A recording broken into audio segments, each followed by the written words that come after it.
highest career points, you coming to us.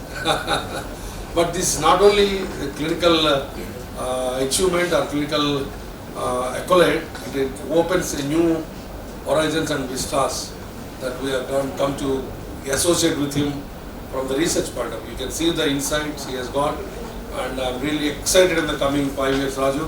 We want you to take us forward, because we have seen that our volume and our commitment. We just need a godfather like you to take us next. And just that this is a place I never get tired to quote one Telugu, a small poem that it's very easily understandable. Arayan amantramam aksharam ledu. That means if you say properly, each letter is a mantra. Mandukani veru mariyokati ledu. That means every root is a medicinal root. Bhumini ayogyundaina purushundu appudu ledu, kurchuvade koduva tappa. That means there is nobody who is unfit or incapable in this world. What is missing is the man who stitches them together. So that's what you. Okay. So really, I strongly feel that. End of the day, we are all capable of doing things, but there should be one Mother Teresa. She has galvanized these things. So like that, Nelson Mandela. So what I'm saying is in that broader perspective. So we need godfathers like that. And I think we found Raju, definitely, I'm sure he will be guiding us. But we should live up to his expectations and make the institute to the next level. I always get excited or sometimes impressed or sometimes depressed by seeing Ganga, Rajshekharan's work. He's your classmate. And sometimes I feel that we can do better work almost on that level, but we don't have that zeal and the way he works. Really hats off to him. And so now we wanted to fill that vacuum. So we are now, as I said, I'm happy with my numbers, I'm happy with my clinical and social relevance in orthoplasty, but I wanted to leave a legacy in the scientific also. That's why I keep on pestering these guys. That's why I did not hesitate a 4-day post-op recovering young man to come and spend with us the whole morning. I said, you are not moving out of this place until lunchtime. So it's nice of him. He did not blink an eyelid. He said, Guru, I am coming there. So nice of him. And all academic people are open-minded like that, then wonderful, it will be wonderful. So Raju is going to talk us again a very relevant topic, how to publish research and what is the need to publish research. And he is the right man to do that. At the outset, I must thank Dr.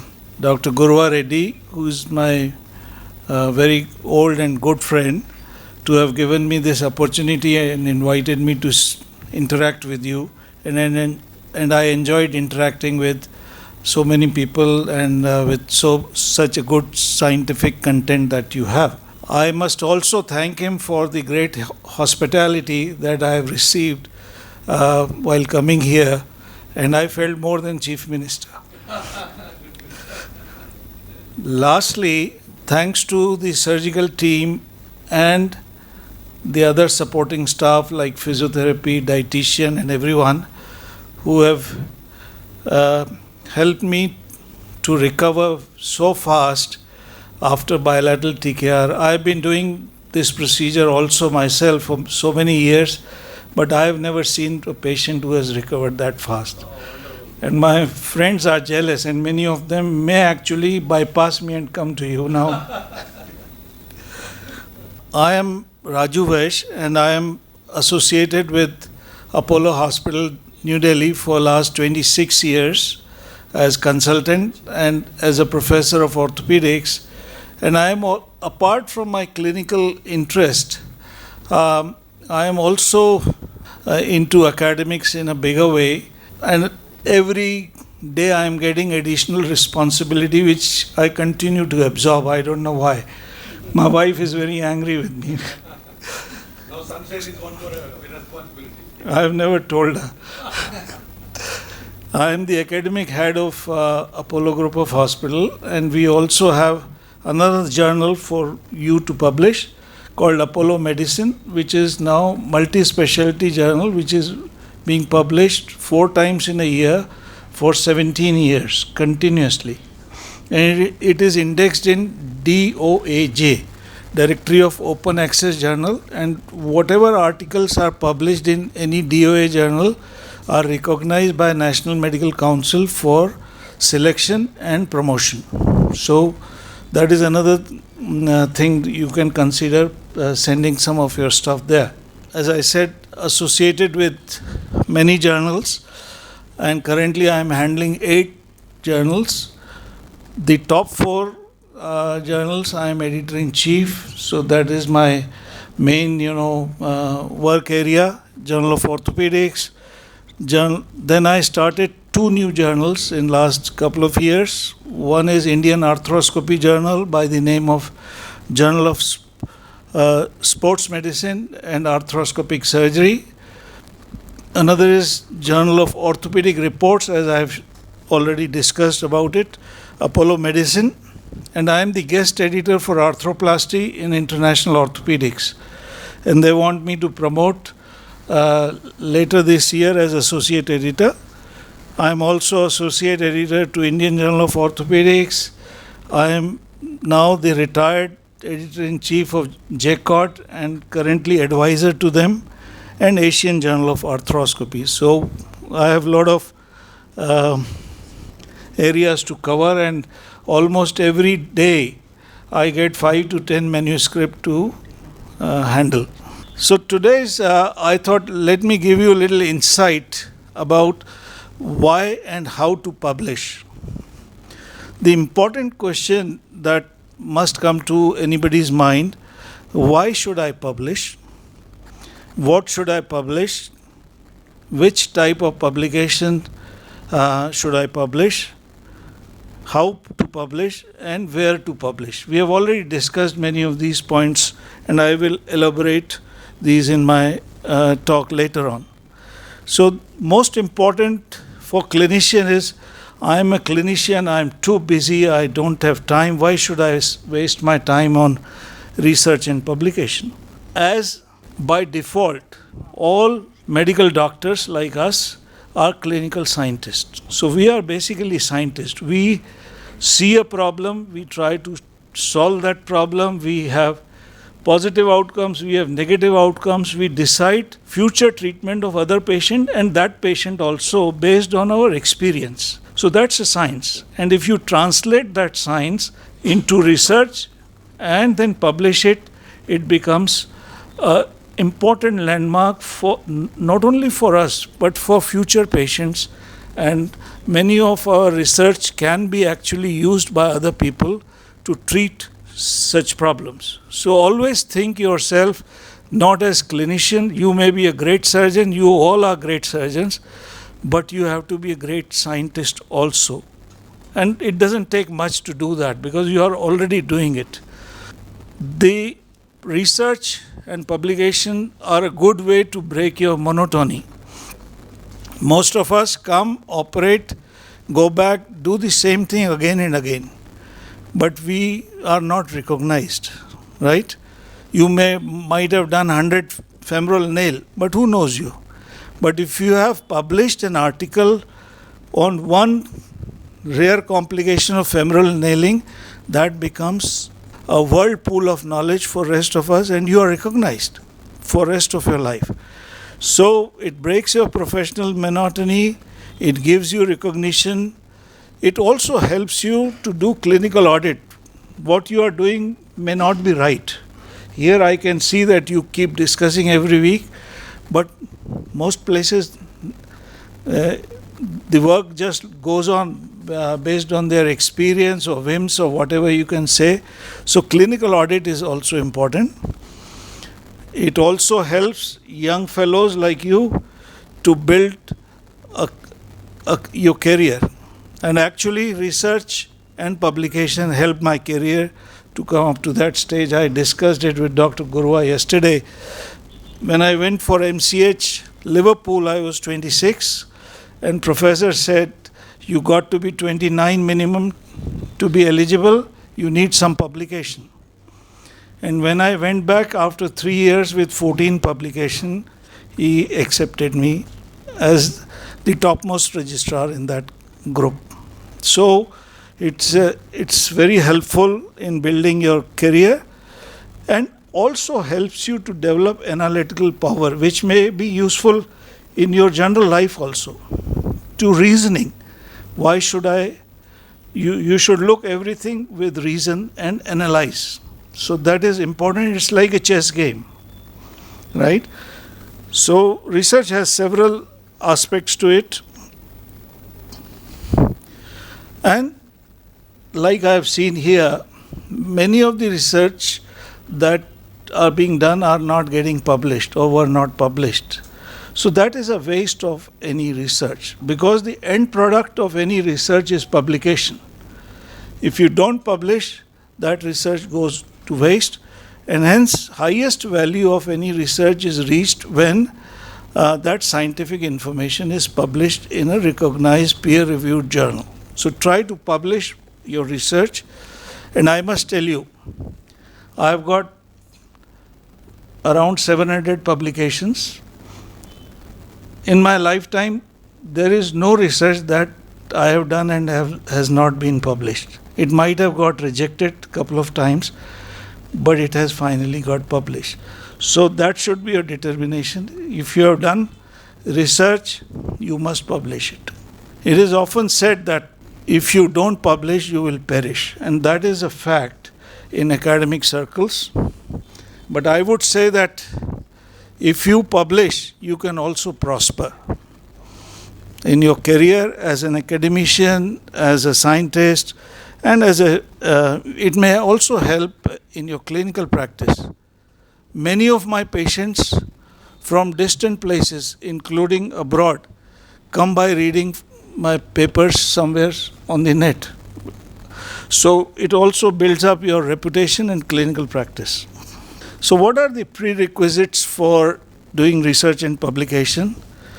The first and foremost is your will and wish. You must have a strong will and a wish to do research and publication. You must also develop passion for research and publication. For that, you need to make an effort regularly and perseverance, because certain research are not easy to conduct and are not easy to publish. But if you have perseverance, I'm sure you can succeed. Because everybody is busy in their professional and social life, time is always a big constraint, and hence time management is very, very important.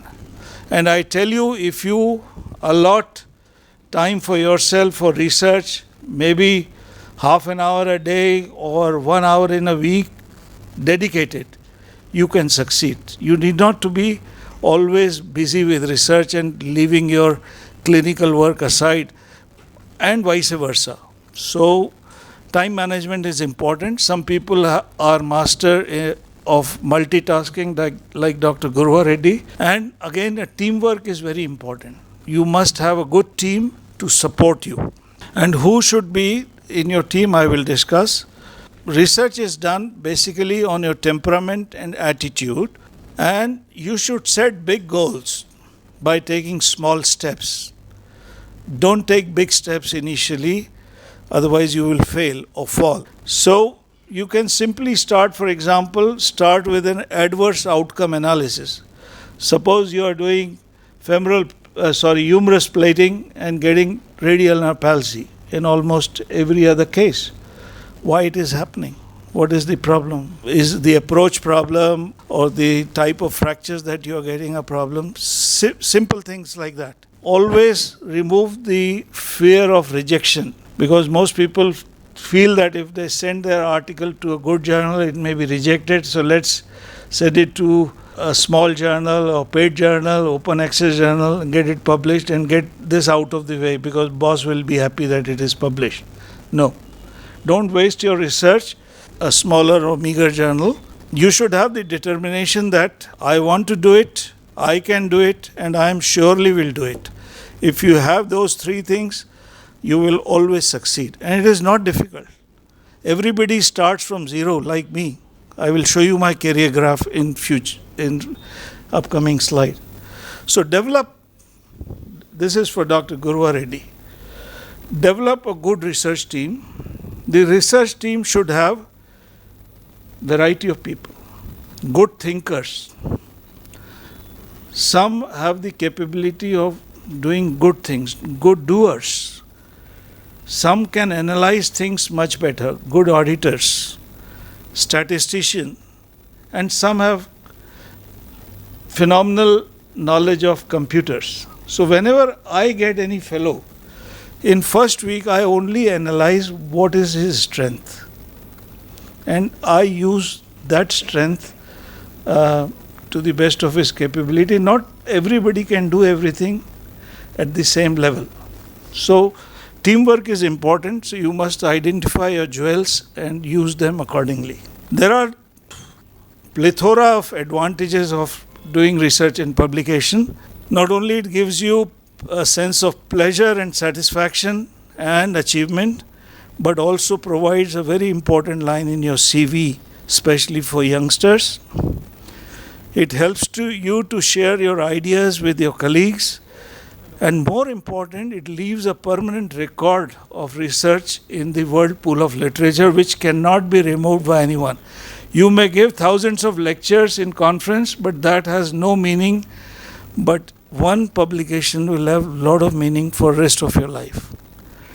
For example, I tell you, my father was a physician, and when I searched one day in Google my surname, I found 3 papers published by him in 1960. So it made me so proud.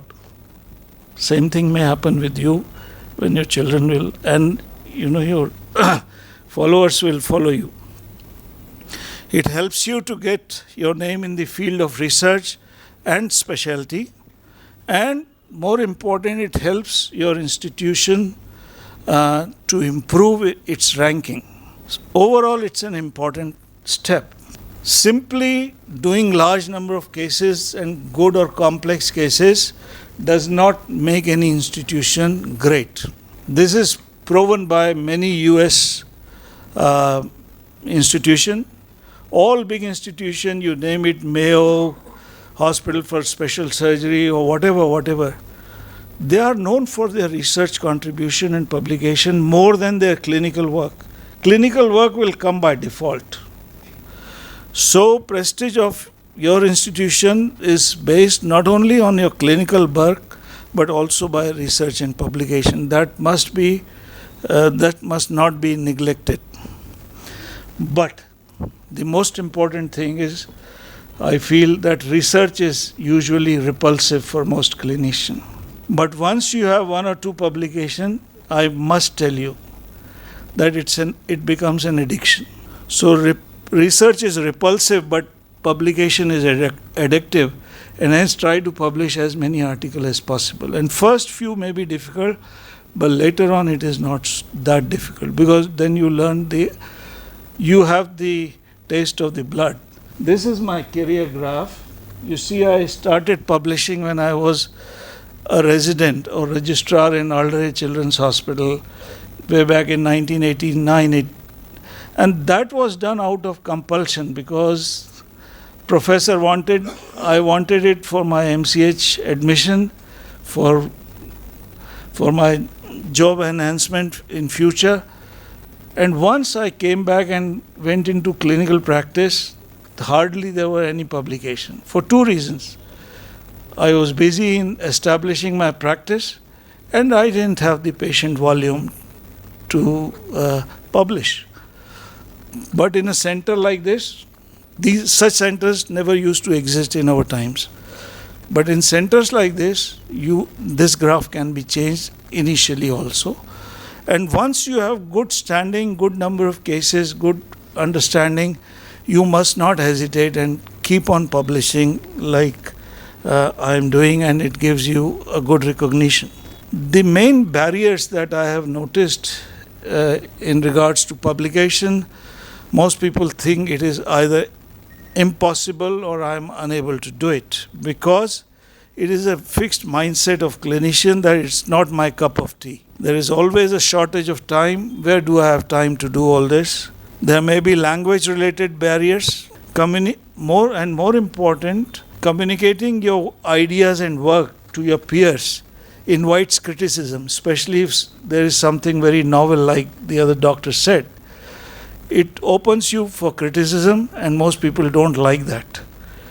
So that should not be there. And once you have done research, you find that publication is not that easy, because writing is a skill, and whatever language that you may use, and getting published is also not is also a skill. Not all writers can get published. For example, the rejection rate for some writers may be 1 out of 10. For others, it may be 9 out of 10. So it depends on your perseverance, quality, and understanding. And do not hesitate to report your negative results. You will find that most of the articles that you read have good or outstanding results. But as an editor, if I get a publication shows that the research was stopped because of complication, or there were very high complication rate, I'm interested to read, because that is what you want, what other people can learn from your experience in future, not always good stories. So do not hesitate to write negative results. Another barrier in our part of world is that most of the big journals are going to open access type, which means you will have to pay for publishing any article, and that costs anywhere between $2,000 to $3,000, which is quite phenomenal for our part of the world. So another barrier is English. Many journals, especially the British journal I've experienced, ask you to get English professional editing, which is again very expensive. But there are simple softwares which do not cost much, like for example Grammarly cost around 10 to 15,000 rupees per year. You should take a subscription and get your manuscript run through it. That will suggest if there are any grammatical mistake that you can change before submitting. So some tips and tricks for you all. So first of all, develop an attitude and passion for research and publication. Another thing which I have noticed and used very effectively in my research and publication is identify your jewels. I am into practice for now more than 35 years, and if I see any problem or any patient which I have never seen before, I presume it is rare. And if you go to search on Google and other places, you will find 9 out of 10 times that is rare. So for seniors like Dr. Gurva Reddy, if he says this is rare, you must investigate. And that becomes a very strong point in getting that article published. Another thing is getting the habit of reading regularly. If you don't read, you don't know what's going on and what is publishable, what is not publishable. And for that, a simple thing is that some people are into arthroplasty, some are in trauma and spine and so on. So you enroll in 5 or 10 journals, depending on, as free TOC. TOC means table of content. So you go to the journal website, register your email ID, and every time an article is published or an issue is published, you will get a notification with abstract. So that may tell you, what is being published. You may read or you may not read depending on your interest, but it will certainly help to widen your knowledge. And always find a mentor if you are stuck somewhere, and there are so many people that are available to help you out. So read as many papers as possible, and hence to become a reviewer is also important. I would invite every one of you to become reviewers, and I can do that for you. And learn to be objective about your work, and learn to accept the rejection as well as acceptance. These are some of the good ingredients of a good manuscript that you already know. As I was discussing yesterday, publishing quickly is often helpful. Don't delay your publication once research is completed, because Number one, you may find if you delay it, you may lose interest.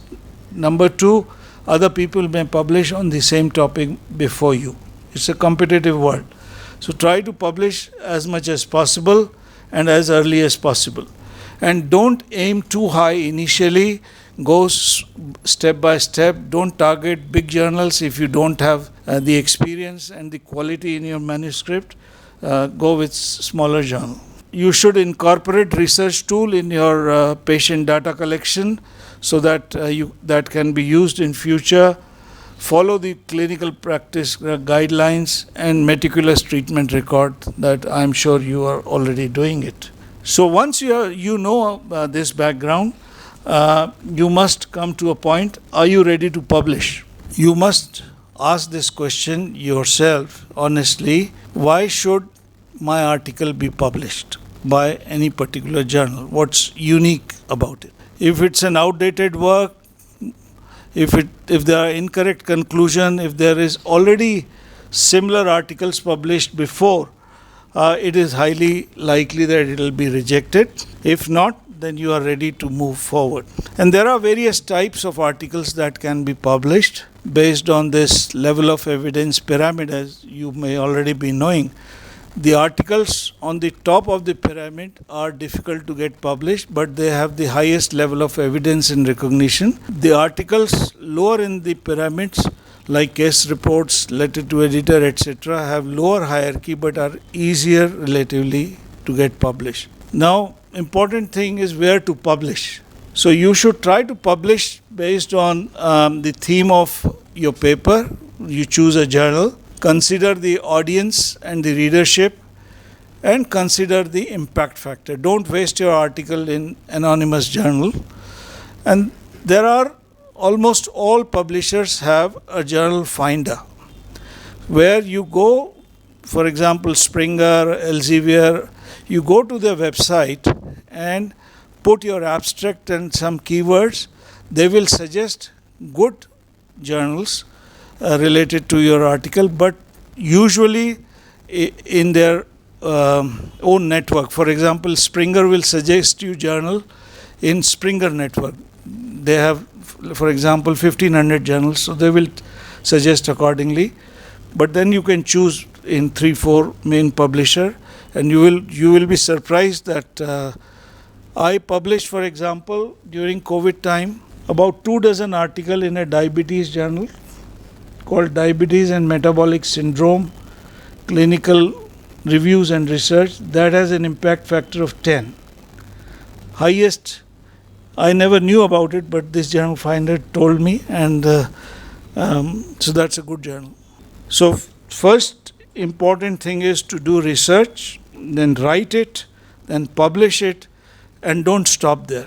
Also promote your publication either in the conferences, social media, and everywhere, so that people know about it. There is a warning to be given here that you must avoid unethical research practices by all means to gain any short-term advantage, because if caught during the submission process or even later after a couple of years, it may affect your professional career very, very badly. So avoid falsification, avoid plagiarism, declare your conflict of interest, authorship conflict, and as I said, do not do duplicate submission in 2 journals simultaneously. So the strong manuscript should have a novel, clear, useful and exciting message, and it should be presented and constructed in a very logical manner based on the guide for authors of that journal. The reviewers and editors should be able to grasp the scientific significance easily. As I told you, I get almost 10 articles every day. I can't keep on reading the whole article, but I can smell it quite easily, what is good, what is not so good. So make it simpler and to the point. So for you, the motivation for publication should be that you will get fame and name, you will be recognized by your peers, you may make fortune. Some people can do by getting promotions, grant application and research funding like in developed world, but I'm sure it will also happen in India sooner. And more important, you have the responsibility to the society as taxpayer funded research to help contributing to the progress of medical science that helps the patient for future. The pitfalls in research publication include that it takes time, but I must tell you that it becomes easier with practice. So don't wait any longer and start writing the paper that you have in hand and mind. So before you submit, you must check the submission list that you are not missing out on anything. And yesterday I wrote an editorial for Journal of Orthopedics on what do the editors expect from authors, right? And I'll be sharing that once it is published. So many people know that feel that, oh, I have submitted that paper but nothing has happened. So you must know what is the editorial process through which the paper goes. It's like opening a black box. So once authors submit a paper, initially it is screened by the journal office, journal manager, to check mandatory requirements have been fulfilled or not. And once that process is over, it is handed over to editor-in-chief, who initially analyze the content and the presentation of that paper. If he is happy with the paper, he submitted it or assign it to associate editor. Associate editor again evaluates whether it's good enough to go for review process or not. If not, then these papers are rejected, and that is known as desk rejection. So don't expect an early response from the journal, because early response is usually a bad one. It is usually a desk rejection. So once the associate editor assign it to reviewers, most reputed journals will have at least 2 good quality reviews, right? Once he receives those reviews, he analyzes the comments of the reviewers and himself analyze the paper, because he is an expert in that topic. For example, in Journal of Orthopedics, I have 69 editors to work with me, and some are expert in spine, some are in Elizarov, and so I know each of them and I assign manuscript accordingly. I am not subject expert for everything, right? My main job is like a traffic man. When you submit, is it anonymous? Take off the author's name or? Yeah, it is only known to editor-in-chief, but no other. So you just take out the author's name and send it? Yes. And once you get the reviews, then the decision is made, and usually the decision is either reject or accept without modification, minor revision, major revision, and sometimes technical modification. So if you get an opportunity to revise, you must do it very diligently and answer all the points raised by reviewers point-wise, and mention them in your revised manuscript, highlight them so that they are easy to be read by the reviewers later on. So immediate rejection, the common causes are, it may be out of scope, you are sending it to wrong journal, wrong type of article, the fit may not be right, there may be lack of novelty, there may be a fraud, for example, a lot of similarity. Now we have, when we get the journal, any article, we get similarity score along with it by default. So we know already that this journal has high degree of plagiarism, and we do not move that at all forward. So usually similarity score of up to 20% is accepted in our journal, and no more than 6 words must be duplicated from published literature, and that may be your own literature, your own publication in the past.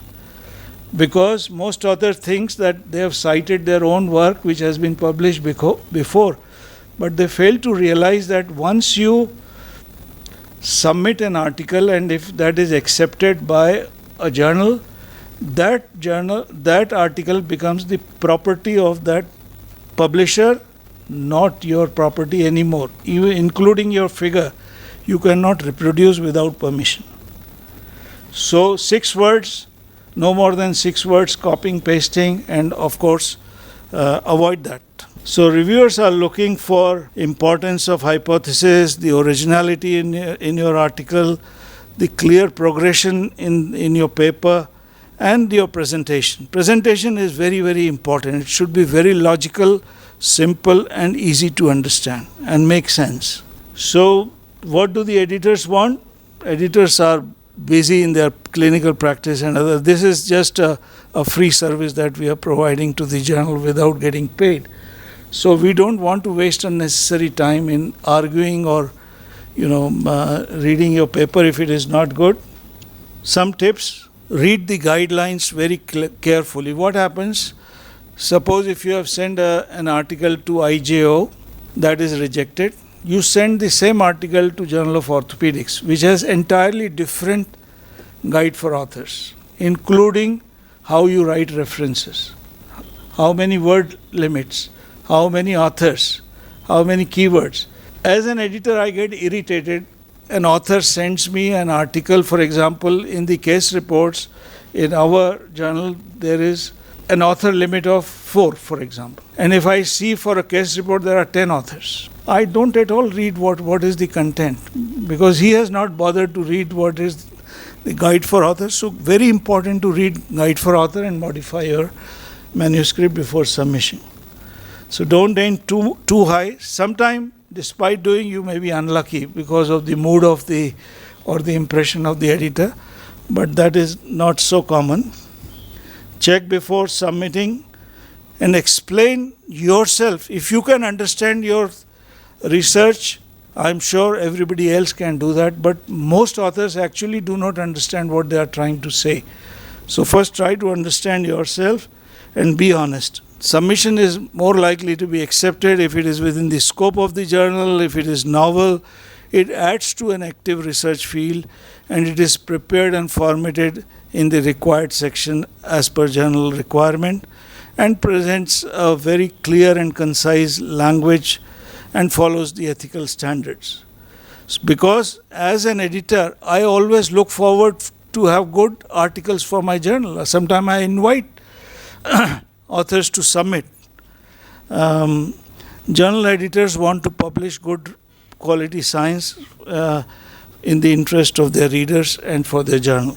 So back to basics, to summing up: read the author guidelines, check the journal scope, ensure that you are submitting it to the right journal, and make sure that your article is best that you can make before submitting. So don't rush in submitting, but work very hard to do that. So this is the flow process which I have already explained: pre-check, then review, then decision making, and so on. So it takes a lot of time. Even after acceptance, some journals may take 4 to 6 weeks or 2 months to publish that article, but in our journal we work on a format. The day it is accepted, it is published online. So final words: editors are humans, so excuse them for their flawed, biased opinion. I almost get 1 or 2 angry emails from the authors, but I have learned to live with it and try to answer them, pacify them that why it was rejected, because all the editors want their journal to be the best and they publish the best quality research. So friends, writing is a hard work.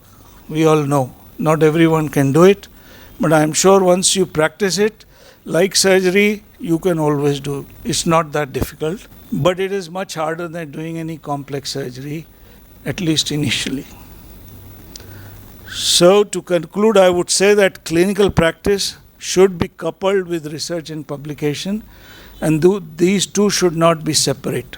They should be integrated, because publication is an art and that needs to be cultivated, and that you can do now. And publication is now not an optional thing, but it is an obligatory or mandatory thing in your career to advance in future. So don't wait, act fast and do it now. So I thank you for your kind attention. Questions or comments? Yeah, sure. Kushal. Sir, one question is, anytime when you come up with idea, not every idea is a novel idea. At the same time, those that have already been published, like when we come up with some concept, we go back in literature search, there are already 5, 6, 10, 15 papers around that topic. So the criticism that this particular topic has already been done, how important is that? And I understand that some are done and dusted ideas, like 20 years back, maybe mobile were and fixed and mobile bearing this kind of a, now we know the functional outcomes are equal, but not every idea can be novel. So where do we put that limit, saying okay, this is over, no need to work on this, and this can still be corroborated with our centers research? I think you are the best person to answer this question yourself. You try to find the novelty in that whole research.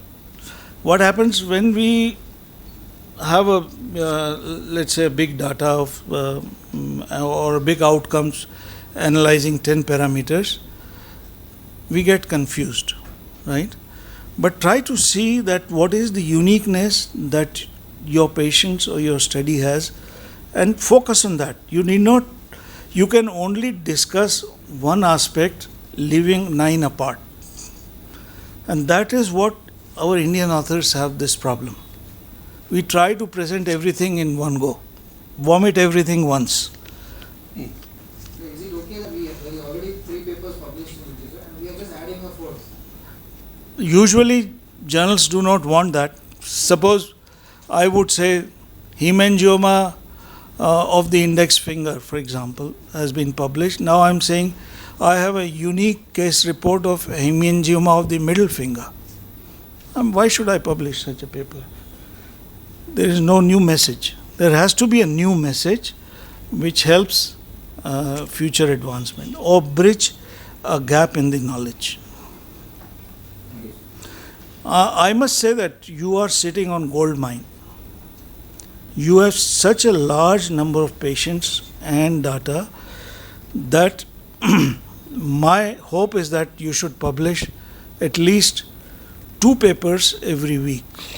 Sir, when we start with any novel idea, like we have started a case on and we want to follow it up. So to speak about it, do we need to wait until the numbers build up, or we need to put that idea first up?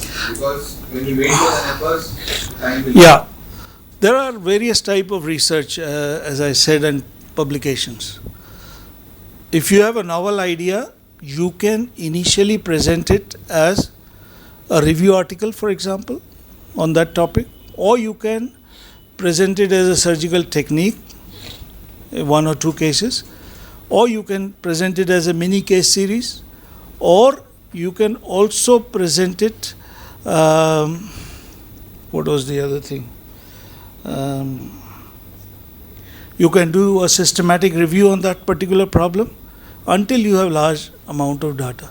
So there are various things that can be done, and I am in charge of DNB and FNB arthroplasty in our institution for almost 15 years, and every DNB student on an average has published 3 to 4 papers during their tenure.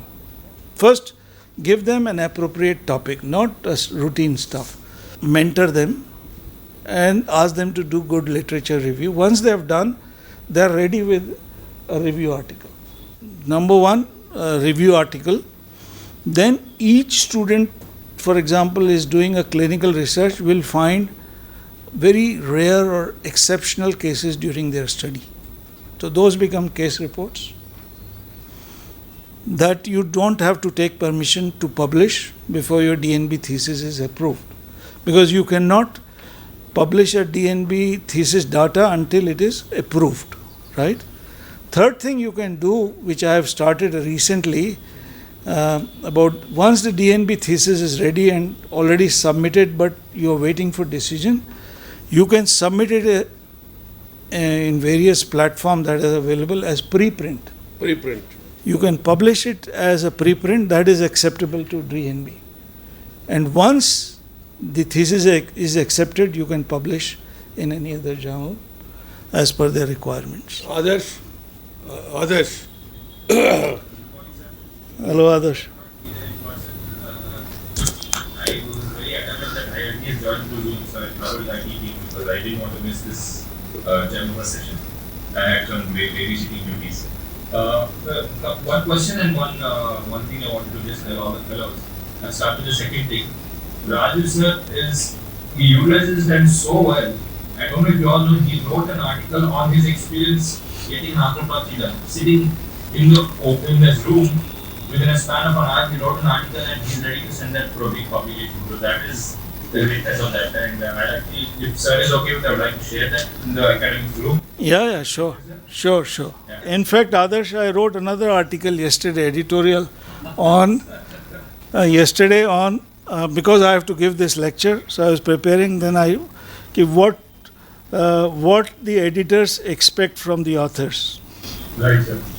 So that's how you utilize that time, I guess. Yeah. So my question to you, sir, is our fellowships are 1 year now. Initially to 6 months, we thought it's not enough time to get publication, so we made it to 1 year.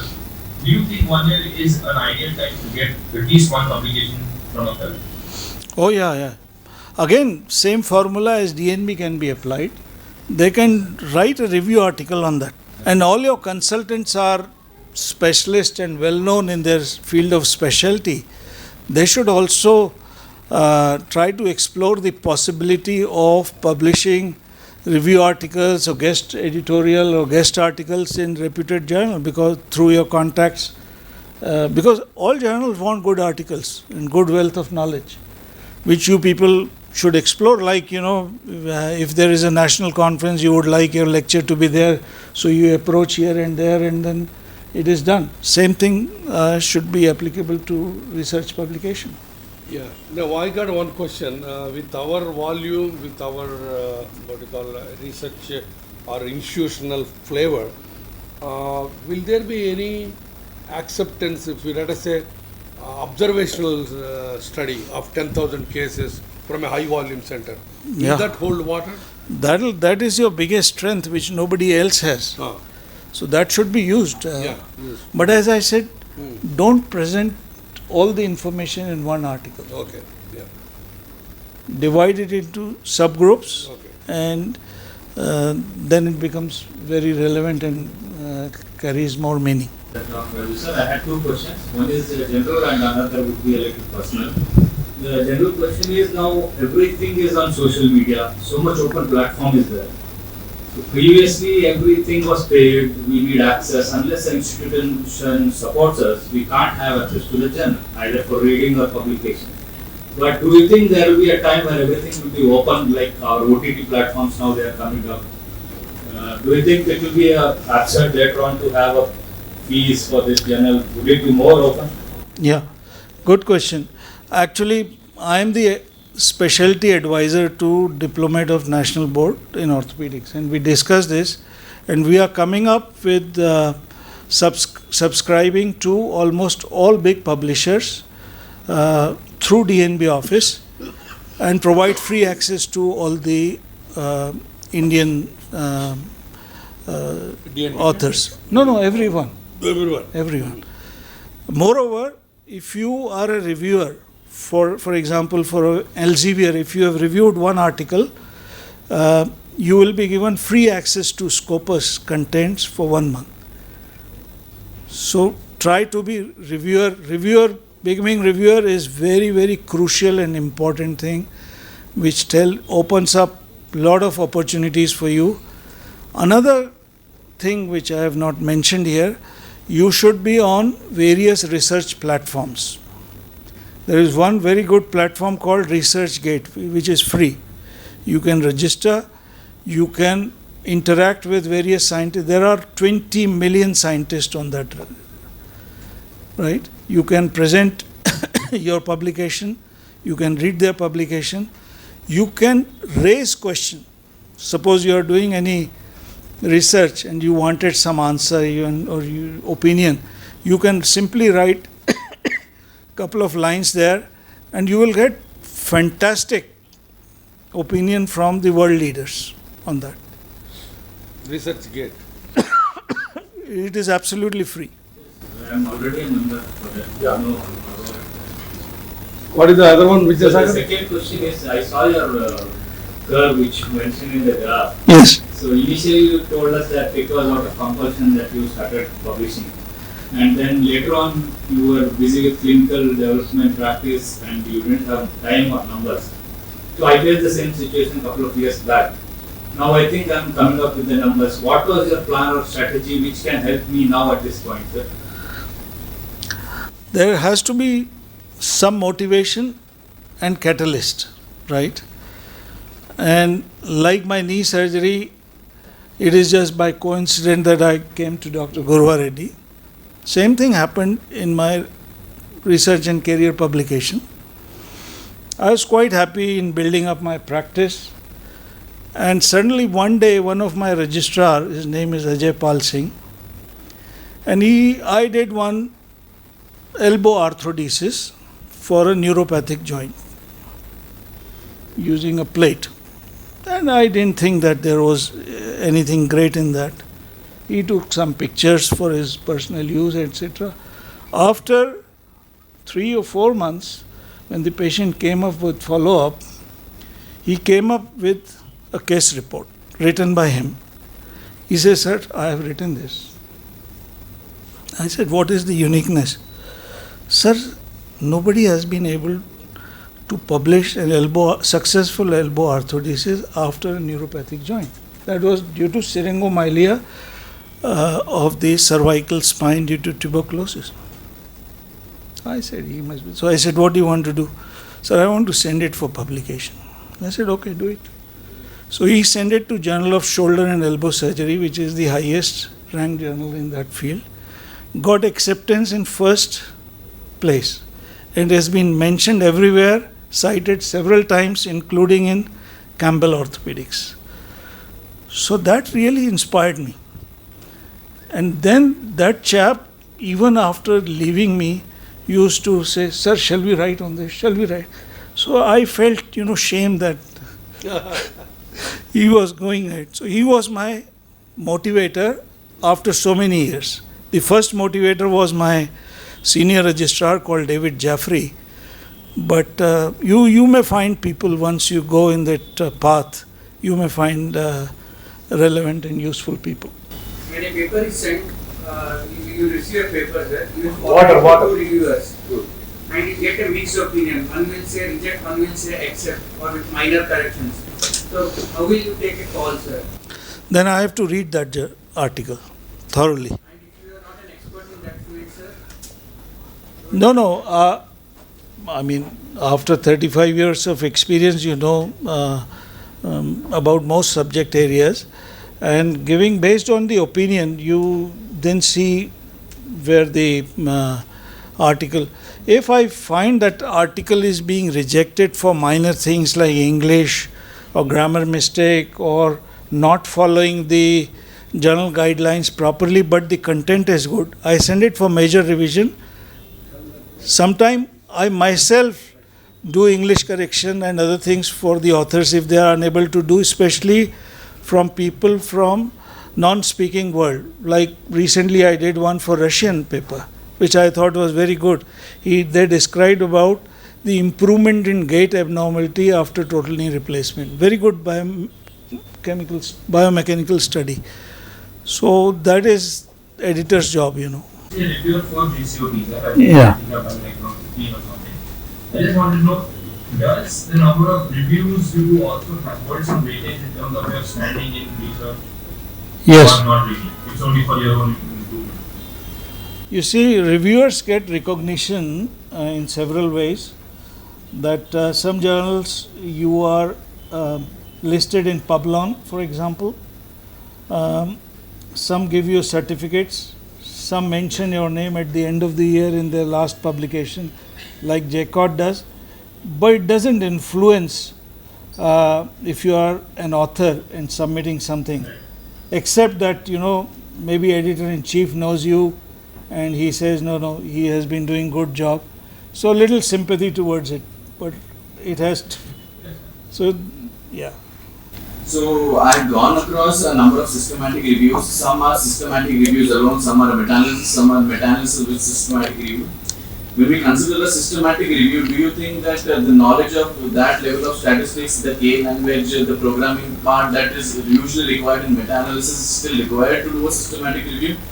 Because if you do a systematic review of a small or a rare condition, probably the less number of cases, you can just do a pool analysis and do a systematic review, give your own inputs out of it. But when it comes to a bigger, a systematic review of a number of prospective studies, you still need to have that amount of knowledge for that particular thing that you can derive some good conclusions of it. Right. Meta-analysis are two different things. Meta-analysis is an extension of systematic reviews. So if you are doing a systematic review on a topic, and if you by inclusion and exclusion criteria you have identified, for example, 10 studies which you want to discuss. Out of 10 studies, you identify 3 studies on which which have impactful information which you want to further analyze. That is meta-analysis, right, of those 3 things. So meta-analysis and systematic reviews obviously are quite complex, and as a DNB students, I don't expect people to do it. But if they are supported by their seniors, and if you have a statistician and other mentor, this can be done. We run several courses to train authors, reviewers, and editors. Next one is coming actually on 29th. I would recommend all of you to join. JCOT, yes. We do for JO. Last time we did for Journal of Orthopedic, there were more than 1,000 people who attended. Super hit. Sir, another orthopedic surgeon I come across, eccentric, Italy, and he was a senior from the same alma mater, Dr. L. Prakash. L. Prakash has been associated with me much longer because he was. I was his house surgeon in Gwalior. Because if I'm not wrong, you must be classmate of Dr. Subhashish Mandal. No, I don't know Subhashish Mandal. He did his MBBS and MS from Jivaji only. Subhashish Mandal? Then later on went to do his urology. No, I'm sorry about that. But I know L. Prakash very well. Yeah. L. Prakash was your house surgeon when you were in No, I was his house surgeon. You are his house surgeon. If I'm not wrong, you must be 59 years old now. Who? You yourself. No, I'm 62. He must be 65. Then Google is giving wrong answer. Google said that you finished your MS in 90. MS? 96. No, sorry, 86. It is showing 90. L. Prakash is your junior. Senior. In Gwalior. His father used to work in Accountant General's office, so... L. Prakash must be the classmate of Dr. G.K. Arora, if I'm not wrong. Giriraj Kishore Arora, who did his MD medicine. No, G.K. Same college. Dr. Saxena, who did his... K.K. Saxena was his class fellow, yeah. Because they are all my colleagues from my previous government service. I am also from Madhya Pradesh only. Oh, I see. So initially I was admitted in Bhopal, but since I was from Vilaya, I shifted to Raipur. Okay. At that time it was joint Madhya Pradesh. Yes. Oh, great. Good to know. So, thanks Raju once again.